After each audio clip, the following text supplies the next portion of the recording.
No thinking. I don't like it at all. Very dangerous activity, thinking. As a matter of fact, there's only one thing in the world I know of scarier than thinking, and that is this next poem.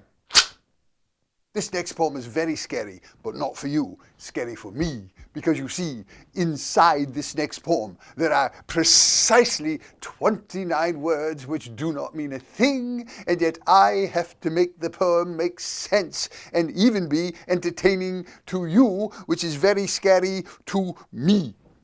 Does anybody know a rather famous poem in which there are 29 words which do not mean a thing? I'll give you a hint. It was written by a very famous dead British poet. His name was Lewis Carroll. And he wrote the Alice in Wonderland books. And he wrote a poem called Jabberwocky. Now, don't bother counting, I go too quickly. Just take my word for it. 28 words which do not mean a thing. Yes, I did say 29, yes I did, but there are only 28 left, you see, because one of the words has become real.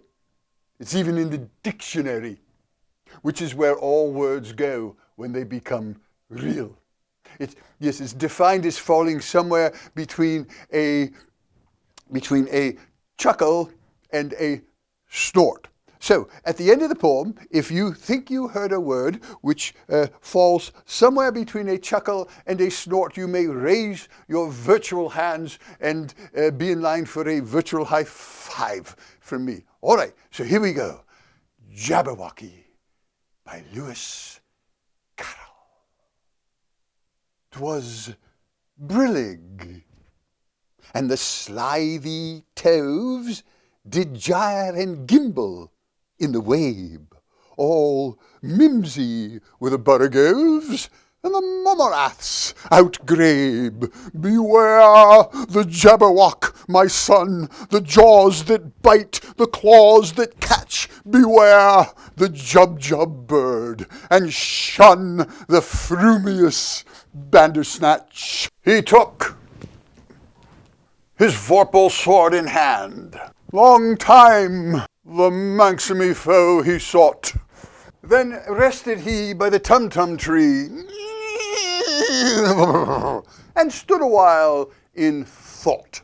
And as in uffish thought he stood, the Jabberwock, with eyes of flame, came whiffling through the tulgey wood, and burbled as he came. 1, 2, 1, 2, and through the vorpal blade went snicker-snack. He left it dead,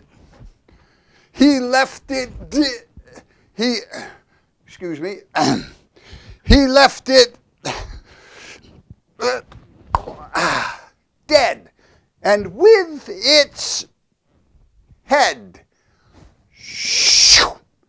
he went galumphing back.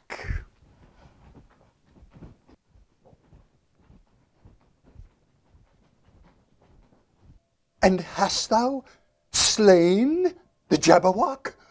Come to my arms, my beamish boy, O fraptious day, callooh, callay, he chortled in his joy.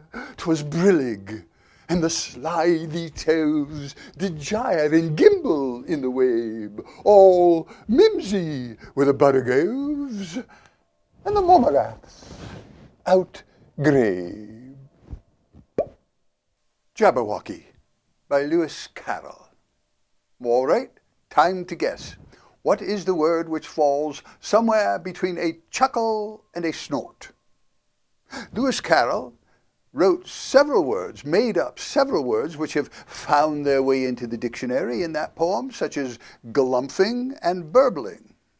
They did not exist before Lewis Carroll invented them. So what is the word which falls somewhere between a chuckle and a snort? Chortle. Virtual high five. Well, I would not want this program to end without letting you know something very, very important, and that is that music is poetry, and poetry is music.